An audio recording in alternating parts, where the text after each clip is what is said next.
لارەکانی هەفتەی دێهەمی خولی نایەبی کوردستان و لە کۆمەڵەی دووەم لە شاری هەولێریانەی هەندرێن لەسەر یاریگای خۆی میوانداری دهۆکی کرد.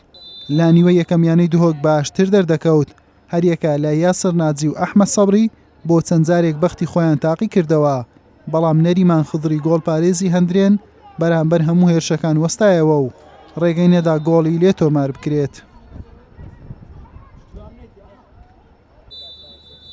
لە نیوەی دووەم تەنها یەک هێرشی مەترسیدار و ڕاستەقینە لە یاریەکە بینرا کاتێک ماجد ڕاشتی یاریزانیانەی هەندرێن بە سەر تۆپێکی ئاراستەی گۆڵی دهۆک کرد، بەڵام ڕێگەی گۆڵی نەگرت و بە نزیک ستونەوە چووە دەرەوە. یاریەکە بە یەکسانی و بەبێ تۆمارکردنی گۆڵ بە کۆتا هات.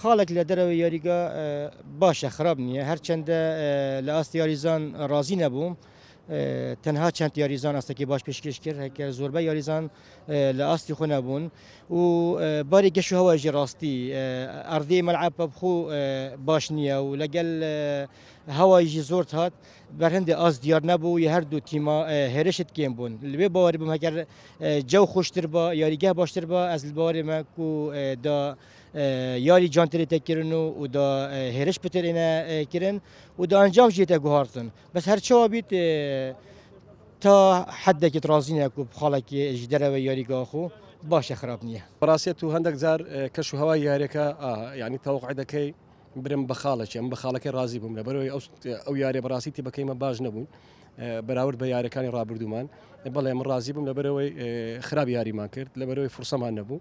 بارحال ئەمە دەبی لە یاریەکانی داات و ئەگەر لە بمانێ بێ برم بەسەر کەوین و بسینە برم قۆناقی دوم دەبلەوە یارەنگداات و باشتر برم یاری بکە. یانی هەندرێن بووە خاوەنی 16 خاڵ و لە خانەی سێمی ڕیزبەندی یانەکانی کۆمەڵەکەی مایەوە، دهۆکیش بە 9 خاڵ لە خانەی کۆتایی ڕیزبەندی کۆمەڵەکە دەبیندرێت. حوسێن محەممەد کەناڵی ئاسمانی پێیام هەولێر.